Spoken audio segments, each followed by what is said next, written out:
সকালবেলা ঘুম থেকে উঠে যদি বাচ্চার চোখের পানি দেখে বিশ্বাস করেন সেই মায়ের কী অবস্থা হয়। হ্যালো ভিউয়ার্স, আসসালামু আলাইকুম। আপনারা সবাই কেমন আছেন?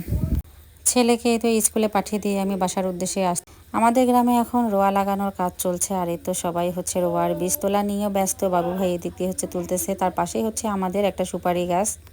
সুপারি বলতে আর কি পেয়ারা গাছ। এই যে দেখেন কি অবস্থা, ভেঙে পড়ছে। একটা হচ্ছে মাদ্রাসার ছেলে গাছে উঠতে গিয়ে হচ্ছে ও পড়ে গেছে, গাছটাও ভেঙে গেছে। ও বুঝতে পারেনি যে গাছটার নিচেও হচ্ছে এরকম নরম ছিল, আর গাছটা অনেক আগের থেকে অবশ্য বাঁকা ছিল। তো পেয়ারা পাড়তে গিয়ে আর কি গাছটাই ভেঙে গেছে। যাই হোক, বাচ্চাটারও কিছু হয়নি, আলহামদুলিল্লাহ। তো এদিক দিয়ে হচ্ছে বাসায় আসার পরে তো চা খেলাম। চা খাওয়ার পরে রান্না বসিয়ে দিলাম আমি সকাল দুপুরের জন্য। তো এই লতিগুলো হচ্ছে একেবারে দেশি লতি, আমার এক মামি নিয়ে এসে দিচ্ছে। প্রত্যেকবারই অবশ্যই মামি নিয়ে এসে দেয়। আমি এই দেশি লতিটা অনেক মজা করে শুটকি দিয়ে রান্না করে খাই। তাই হচ্ছে তো কাঁঠালের বিচি, আলু আর লতি একসঙ্গেই হচ্ছে রান্না করে নিলাম। সঙ্গে হচ্ছে একটু লেবু রসও দিয়েছি নামানোর 5 মিনিট আগ দিয়ে, কারণ কচুর লতি খেতে গেলেও কিন্তু হচ্ছে অনেক সময় গলা চুলকায়।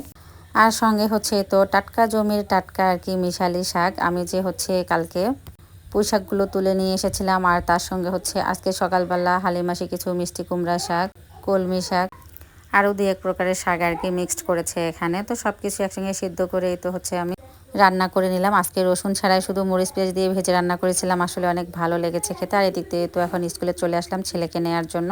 তো এসে দেখি ভাবিরা যা যা খেয়েছিল আর কি আমার জন্য রেখে দিয়েছে।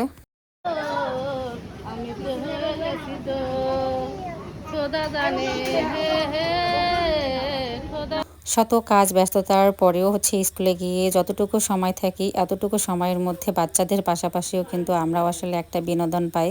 কারণ স্কুলে বসে সব অভিভাবকরা আমরা অনেক ধরনের কথাবার্তা, মজা এবং একসঙ্গে অনেক খাওয়া দাওয়া করি। যে যার মতো যার যার বাসার থেকে অনেক ধরনের আইটেম নিয়ে আসে। যেমন আজকে একটা ভাবি কেক বানিয়ে নিয়ে আসছে, আলহামদুলিল্লাহ অনেক মজার হয়েছিল কেকটা খেতে।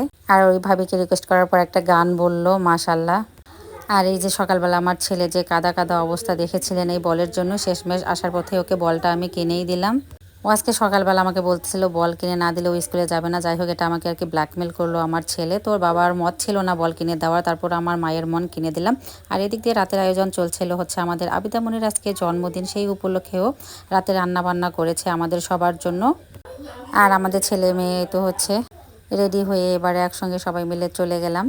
মুরগির মাংস আলু দিয়ে রান্না করেছে, সঙ্গে বুটের ডাল, গরুর মাংস, পটল ভাজি, পোলাও, আর সঙ্গে সালাতের ব্যবস্থাও করেছে। মাশাল্লাহ, অনেক সুন্দর আয়োজন অল্প সময়ের মধ্যে। আর এই হচ্ছে আমার ভাসুরের মেয়ে, ও একাই শাড়ি পরে একটু সাজুগুজু করেছে। আবিদা হচ্ছে বড় আব্বা তো শ্বশুরের আর কি ননদের মেয়ে। ও হচ্ছে পুলিশ লাইনে লেখাপড়া করে, ক্লাস 3-তেই, তুনাজের বয়সী। তো বাচ্চারা সবাই মিলে একসঙ্গে খাওয়া দাওয়া করছিল। মাশাআল্লাহ, অনেক ভালো একটা একটা সুন্দর পরিবেশ। সবাই একটু বাচ্চাদের জন্য, বিশেষ করে আমার এই ভাগ্নিটার জন্য একটু দোয়া করে দেবেন, ওর জন্য ভালোভাবে লেখাপড়া করে মানুষের মতো মানুষ হতে পারে। বাচ্চারা খাওয়া দাওয়া করার পরে এরপরে হচ্ছে আমরাই তো খাওয়া দাওয়া করে নিলাম। আজকে ভিডিওটা এই পর্যন্তই। সবাই ভালো থাকবেন। আল্লাহ হাফেজ।